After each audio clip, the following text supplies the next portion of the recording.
Hello there everybody and welcome. It's Sally here again with some more teaching tips, and I'm delighted that this week we had an email from Rachel, and Rachel is a piano teacher. I've just got her email here, and she was talking about teaching adult beginners. So I thought, well, that's a great idea. I'll try and give you a few tips on how I would start, or how I do start with adult beginners, because of course, you know, they still need to learn the basics, don't they, adults? And sometimes they're very impatient. So just a few tips.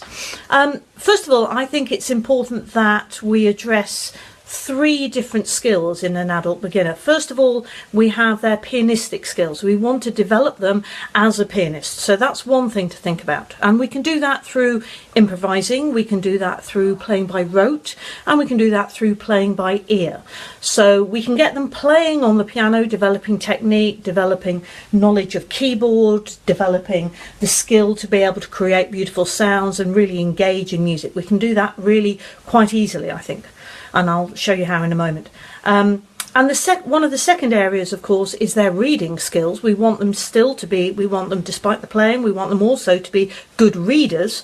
And I think we often get we struggle because we confuse those two areas. Separate them in the beginning stages of learning, whether children or adults, and you'll very quickly find that the two stages will come together. So reading skills we also need to develop.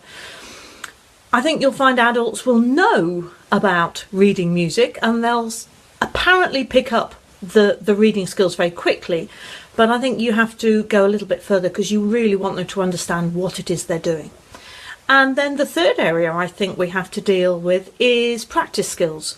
So we have to teach them practice skills. Just because they're adults doesn't mean to say they know how to practice.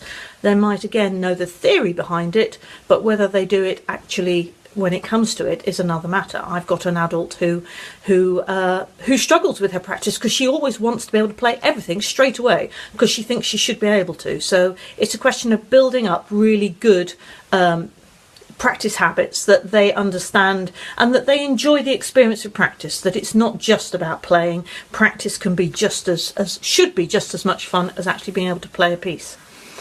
So let's go back to the first of those skills, the pianistic skills. I think first of all, you, the teacher, have to have an understanding. If you're not going to use a method book, and there's lots of them out there with some really quite good ideas, I think if you're a very new teacher, I would probably say go and use a method book for the first few pupils. But always, like we do, we like to go outside, don't we, our comfort zone, and just bring in other things. If you're not going to use a method book, you do need to know what you're going to teach. So I've got a list here for one of my pupils, one of my adult pupils, becoming a musician, the different areas that I really want this chap to understand. So simple time rhythm values, for example, I want him to have an understanding of meter, strong and weak, bars and bar lines, time signatures. Once you start to itemize all these areas, you find that there's quite a lot. I want him to understand pitch notation as well, through the grand stave, phrases, structural repeat signs, terms and signs, tempo, for example. So this is all stuff that's to do with becoming a musician.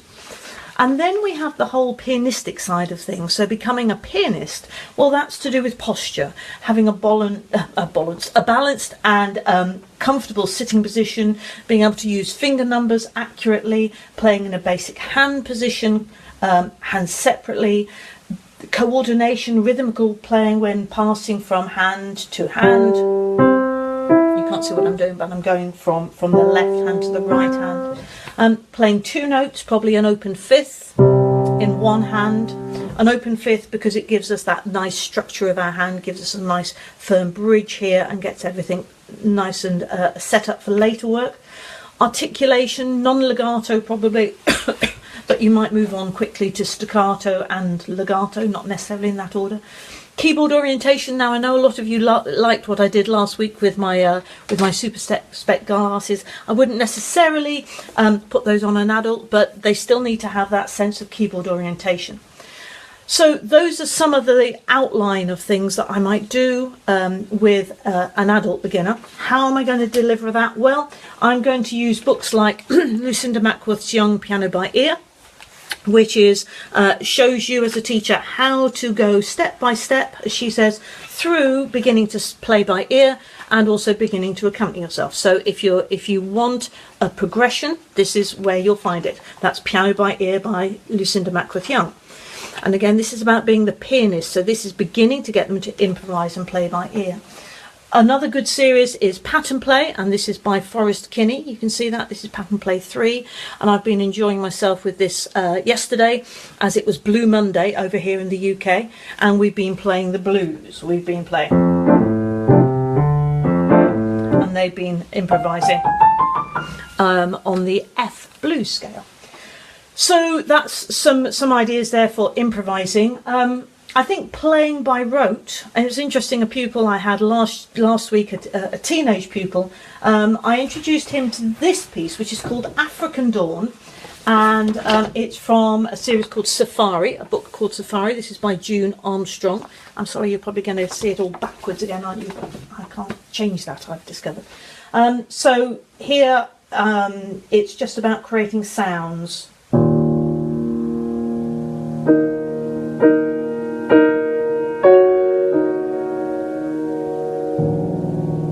They get to use the pedal, they get to explore the texture and the timbres of the piano, and immediately he went, oh, I like that, I like that.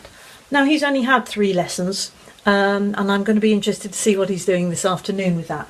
But it's using open fifths, very beautiful, very evocative. And although I've given him a piece of music, he's not note reading yet, but I'm getting him used to it nevertheless.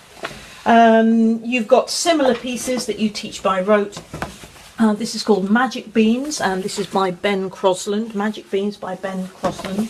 And again, Alone in the Wilderness, so we've got quite a simple.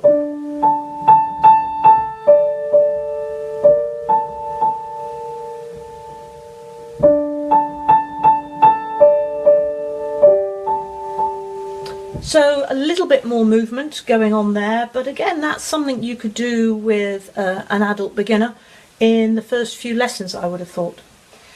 When it comes to note reading, let's look at that other area that I was talking about, note reading. I think that you use the same kind of principles that you might use with your beginner. Let me just put that down there. I would use landmark notes. I would introduce them to rhythm, make sure that we're playing lots of rhythm work from flashcards and stuff like that. I think this is probably one of the most useful things you can get, is a manuscript book. And actually you and they write things out, because for me there's nothing like the act of writing for actually beginning to know and understand. So I would really suggest a manuscript book. I would also, I like to use these sight reading rhythm cards, which are from the Piano Safari series. And again, you can just pick out 1 or 2, and it just gives them something really specific to work on without being overwhelming in terms of their pianistic skills. Yes, so they're getting a double hit, aren't they? They're creating beautiful music by playing by ear or by rote, but they're also developing their note reading through things like that. Or you could try the Joining the Dots book, which is by Alan Bullard. And this is book 1. This is actually for grade 1 in the UK grade system. So it's probably a little bit more advanced, but it's not inaccessible at all. You know, it uses keys and C major, A minor. It uses very simple time rhythms. Nothing complicated there. So let's just recap. I would suggest you've got to develop pianistic skills, and you do that through improvisation, playing by ear and playing by rote, and just generally having fun and getting them to explore the whole piano, the range of the piano and the sound of the piano. But at the same time, you can be developing their reading skills through really specific work on reading cards, on little pieces, writing music out, and if you can get them to sing, get them singing and singing some simple songs with you. And then the third thing to talk about is practice skills. So it would be, first of all, just establishing a practice routine, and what that practice routine might consist of. And I know I haven't dealt with that today, run out of time, I'm afraid, so maybe have to return to that on another occasion. So thank you all so much for joining me today, and I hope that's been useful. Got a few teaching tips from that. If you haven't yet liked us on Facebook, then please do give us a like. That would be great. If you like this video and you found it useful, please share it amongst your friends. We've got we're celebrating Winnie the Pooh Day at the moment. So if you just click on the link on our Facebook page again, you'll see there's a lovely picture of Winnie the Pooh, and we'll be sending you a free piece of Winnie the Pooh music, also by the composer June Armstrong, who I played a little bit of a moment ago. You can also follow us on Twitter. So that's enough from me, and I shall see you. I hope that's been useful. I shall see you next Tuesday for more Teaching Tips with Sally. Bye bye for now.